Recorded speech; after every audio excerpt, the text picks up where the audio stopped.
नए कृषि कानूनों के खिलाफ करीब 2.5 महीने से जारी आंदोलन के बीच आज किसान देश भर में चक्का जाम करेंगे। दोपहर 12 बजे से 3 बजे तक किसान संगठनों ने चक्का जाम का ऐलान किया है। किसान संगठनों ने अपील की है कि शांतिपूर्ण तरीके से चक्का जाम करें और इस दौरान किसी भी हिंसा और हंगामे से बचें। किसानों के चक्का जाम से पहले दिल्ली में सुरक्षा चाक चौबंद की गई है। पुलिस ने न सिर्फ दिल्ली के टिकरी, सिंघू और गाजीपुर बॉर्डर पर सुरक्षा बढ़ाई है, बल्कि दिल्ली के अंदर भी सुरक्षा सख्त है। हालांकि किसानों की तरफ से कहा गया है कि दिल्ली में वो चक्का जाम नहीं करेंगे, लेकिन पुलिस फिर भी पूरी तरह से सतर्कता बरत रही है। यूपी और उत्तर प्रदेश के किसान आज होने वाले चक्का जाम में शामिल नहीं होंगे। किसान नेता राकेश टिकैत ने कहा कि यूपी उत्तराखंड में किसान केवल जिलाधिकारियों को ज्ञापन सौंपेंगे, चक्का जाम नहीं करेंगे। ज्ञापन में तीनों नए कृषि कानूनों को वापस लेने और एमएसपी पर कानून की मांग की जाएगी। कांग्रेस ने आज होने वाले किसानों के चक्का जाम के समर्थन का ऐलान किया है। कांग्रेस की ओर से जारी बयान में कहा गया है कि पार्टी किसान आंदोलन के साथ है और देशव्यापी शांतिपूर्ण चक्का जाम का समर्थन करेगी। साथ ही कहा गया कि कृषि कानूनों को लागू करने से पहले न तो केंद्र ने विपक्षी दलों की सलाह ली और न ही किसान संगठनों से बात की।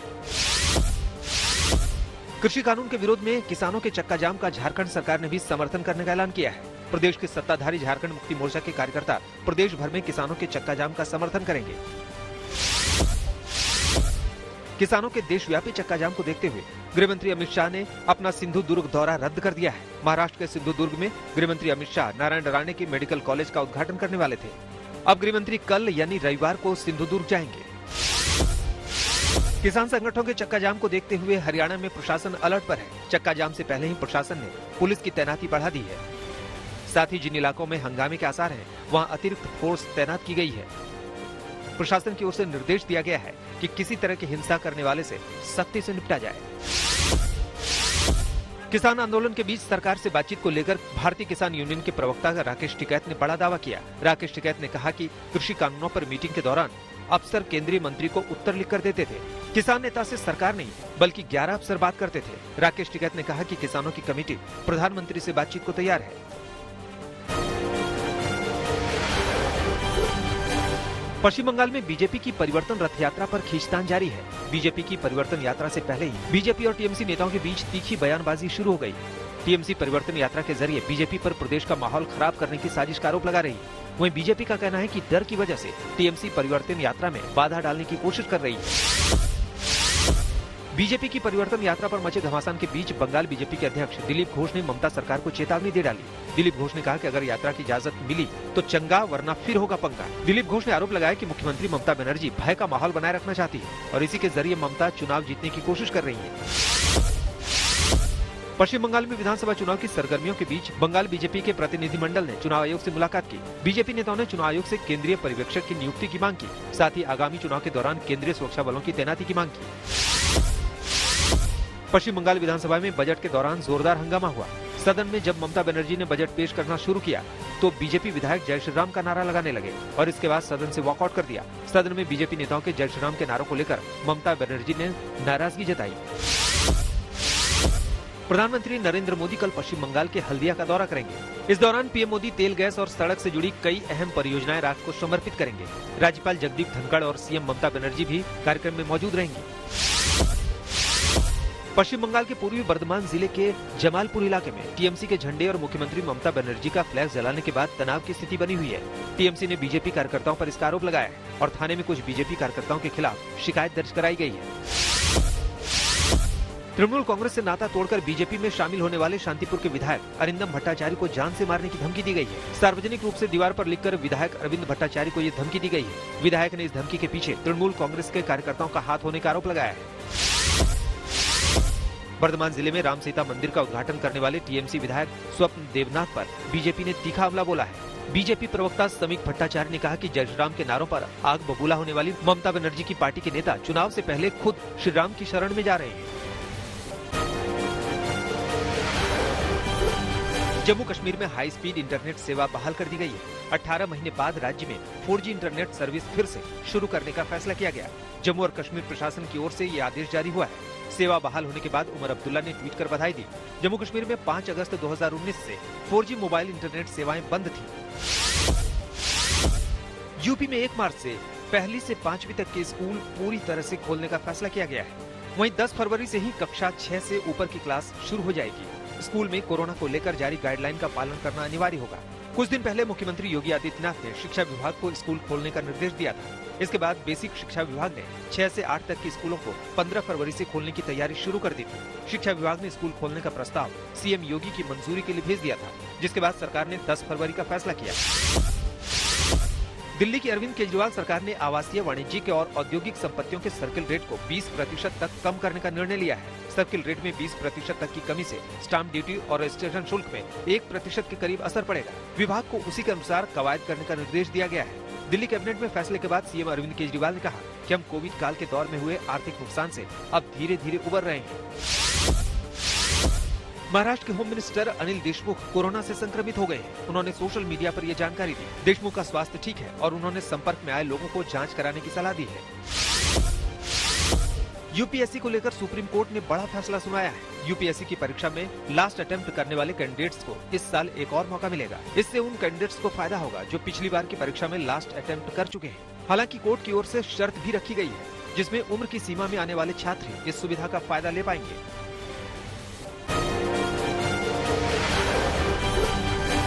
मैदानी इलाकों में जहां ठंड धीरे धीरे कम हो रही है, वहीं पहाड़ों पर बर्फबारी का दौर जारी है। उत्तराखंड के चकराता में ऊंचाई वाले इलाकों में भारी बर्फबारी हुई, जिसने यहां आने वाले सैलानियों के चेहरे पर मुस्कान ला दी है। चकराता पूरी तरह से बर्फ से ढक गया।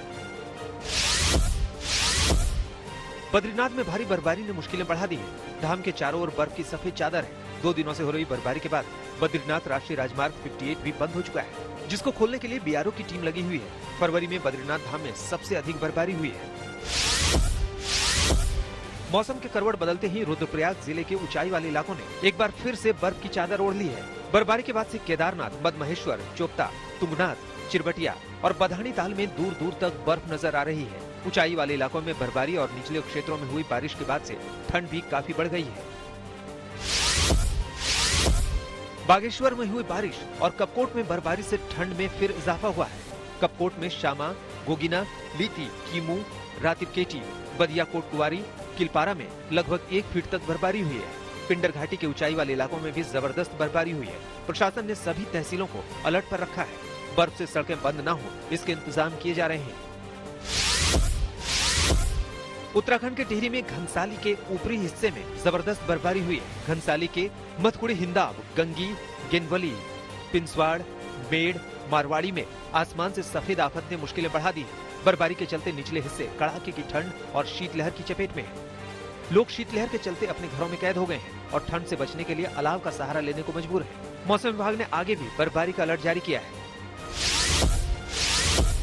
पहाड़ों की रानी मसूरी में मौसम ने एक बार फिर करवट ले ली है। मसूरी और इसके आसपास की पहाड़ियां पूरी तरह से बर्फ की सफेद चादर से ढक गई है। माल रोड पर भी बर्फ ही बर्फ है। शहर के सबसे ऊंचाई वाले लाल टिब्बा क्षेत्र में जमकर हिमपात हुआ।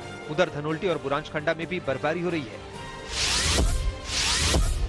3 फरवरी से एक बार फिर से चमोली के ऊंचाई वाले इलाकों में जमकर बर्फबारी हुई। बर्फबारी के साथ बारिश ने मुश्किलें बढ़ा दी है। 10,000 फीट की ऊंचाई वाले इलाकों में 3 फरवरी से बर्फबारी शुरू हुई तो चमोली के तमाम ऊंचाई वाले इलाकों में जबरदस्त बर्फ की सफेद चादर बिछ गई।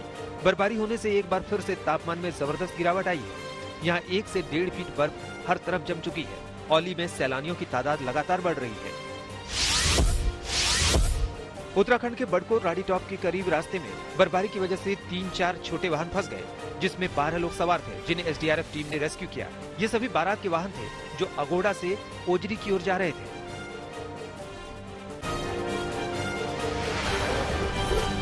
उत्तराखंड के हल्द्वानी में ज्वेलर से 50 लाख रुपए की रंगदारी मांगने वाले 5 आरोपियों को पुलिस ने गिरफ्तार किया है। गिरफ्तार आरोपियों में 2 महिलाएं भी शामिल हैं। रंगदारी मांगने का मास्टरमाइंड खुद सितारगंज की जेल में बंद है और वहीं से उसने रंगदारी के लिए फोन किया था। इस खुलासे के बाद जेल की सुरक्षा व्यवस्था पर भी सवाल खड़े हो रहे हैं। मध्य प्रदेश के विदिशा में गंजबा सौदा में 85 साल की बुजुर्ग महिला की बेरहमी से हत्या कर दी गई। पुलिस के मुताबिक लूट के इरादे से महिला की हत्या की गई, क्योंकि महिला के जेवर गायब है। पुलिस ने केस दर्ज कर महिला के हत्यारों की तलाश शुरू कर दी है। मध्य प्रदेश के मुरैना में गांव के ही एक शख्स ने 5 साल की बच्ची से रेप के बाद उसकी हत्या कर दी। बताया जा रहा है कि आरोपी इसी परिवार की एक महिला से रेप के मामले में जेल में था और 15 दिन पहले ही वो जेल से छूट कर आया था। बच्ची की हत्या के बाद नाराज गांव वालों ने सड़क जाम कर प्रदर्शन किया। पुलिस ने जल्द से जल्द आरोपी की गिरफ्तारी का भरोसा दिलाया है। यूपी के सहारनपुर में पुलिस ने अंतर्राज्यीय वाहन चोर गैंग के 10 सदस्यों को गिरफ्तार किया है।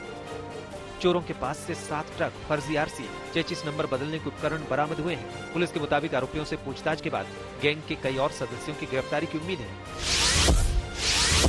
बिहार के आरा में एक बेटे ने अपने पिता की पीट कर हत्या कर दी। पुलिस के मुताबिक संपत्ति विवाद में यह हत्या की गई। परिवार वालों ने बताया कि आरोपी पिता को बहला फुसलाकर घर से बाहर ले गया और पीट कर उनकी हत्या कर दी। पुलिस ने आरोपी युवक को गिरफ्तार कर लिया है। दिल्ली से सटे फरीदाबाद में पति की हत्या के आरोपी महिला को पुलिस ने गिरफ्तार कर लिया है। महिला के पति का शव 28 जनवरी को नाले में मिला था, जिसके बाद पुलिस मामले की जांच में जुटी थी। पुलिस के मुताबिक हत्या अवैध संबंधों के चलते की गई। मामले में महिला के प्रेमी, उसके दोस्त और मुंहबोले चाचा को भी पुलिस ने गिरफ्तार किया है। बिहार के दरभंगा में पुलिस वाले की पिटाई करने वाले 4 आरोपियों को पुलिस ने गिरफ्तार कर लिया है। बताया जा रहा है कि पुलिस गश्ती जीप से एक साइकिल सवार को टक्कर लगने के बाद गांव वालों ने पुलिस अधिकारी की पिटाई कर दी थी। इसका वीडियो सोशल मीडिया पर भी वायरल हो रहा था। फुटेज के आधार पर पुलिस ने 4 आरोपियों को गिरफ्तार कर जेल भेज दिया है।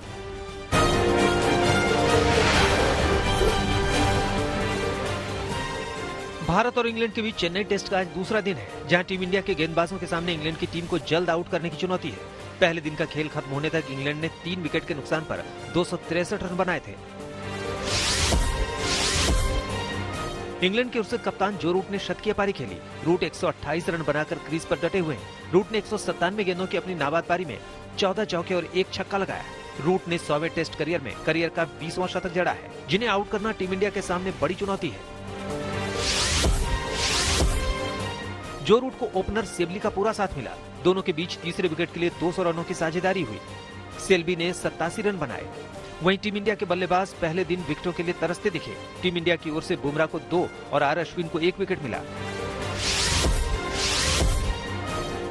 आईपीएल की 18 फरवरी को होने वाली नीलामी के लिए 1097 खिलाड़ियों ने अपना रजिस्ट्रेशन करवाया है, जिनमें वेस्टइंडीज के 56, ऑस्ट्रेलिया के 42 और दक्षिण अफ्रीका के 38 खिलाड़ी शामिल हैं। इस लिस्ट में भारत की तरफ से खेल चुके 21 क्रिकेटरों सहित कुल 207 अंतर्राष्ट्रीय खिलाड़ी भी शामिल हैं। एसोसिएट देशों के 27 खिलाड़ियों ने पंजीकरण करवाया है। इसके अलावा 863 खिलाड़ी ऐसे हैं जिन्होंने अब तक अपने देश की सीनियर टीम का प्रतिनिधित्व नहीं किया। इनमें 743 भारतीय और 68 विदेशी खिलाड़ी शामिल हैं।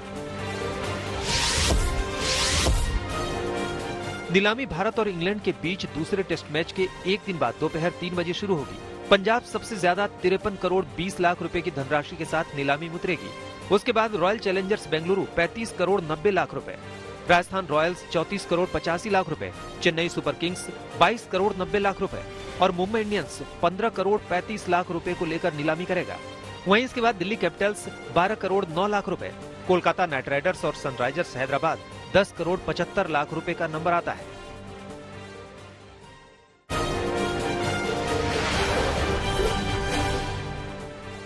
पूर्व अमेरिकी राष्ट्रपति डोनाल्ड ट्रंप पर महाभियोग का चाबुक चला है। हाउस इम्पीचमेंट मैनेजर ने पूछा कि किसकी शह पर हुई थी कैपिटल में हिंसा। दरअसल ट्रंप के वकील ने हाल ही में हिंसा के लिए पब्लिक रिलेशन स्टंट शब्द का इस्तेमाल किया था। शनिवार को सीनेट में महाभियोग पर सुनवाई होनी है। जो बाइडेन के अमेरिकी सेना को वापस न बुलाने के फैसले का जर्मनी ने स्वागत किया है। बाइडेन ने विदेश मंत्रालय में कहा कि रक्षा मंत्री लॉयड ऑस्टिन की दुनिया भर में अमेरिकी सैनिकों की तैनाती की समीक्षा के बाद फैसला लेंगे। नावेल्नी की रिहाई को लेकर रूस पर यूरोपीय संघ का दबाव बढ़ गया है। ईयू की विदेश नीति के प्रमुख जोसेफ बोरेल ने मॉस्को में रूस के विदेश मंत्री से मुलाकात की। रूस की अदालत बोरेल को जेल में नावेल्नी से मिलने की अनुमति देने पर विचार कर रही है। पैरोल नियमों की अनदेखी करने पर नावेल्नी को 3 साल की सजा सुनाई गई है। जापान की मशहूर बियर ब्रांड किरिन ने म्यांमार में सैन्य तख्तापलट के बाद अपना करार खत्म किया है। खासतौर पर म्यांमार के सैनिक जापानी बियर किरिन का इस्तेमाल करते थे। ब्रिटेन में अपने टीवी चैनल का लाइसेंस रद्द होने पर चीन ने नाराजगी जताई है। ब्रिटेन में चीन के सरकारी टीवी चैनल CGTN का प्रसारण एडिटोरियल कंट्रोल की कमी का हवाला देकर बंद किया गया है। अमेरिका की पहली महिला उपराष्ट्रपति कमला हैरिस का कैपिटल कॉम्प्लेक्स में खास सम्मान हुआ। लिंकन मेमोरियल के ठीक सामने हैरिस की कांच की खास तस्वीर लगाई गई है। शनिवार को हैरिस अमेरिका की प्रभावी महिलाओं के लिए होने वाले सेमिनार में हिस्सा लेंगी।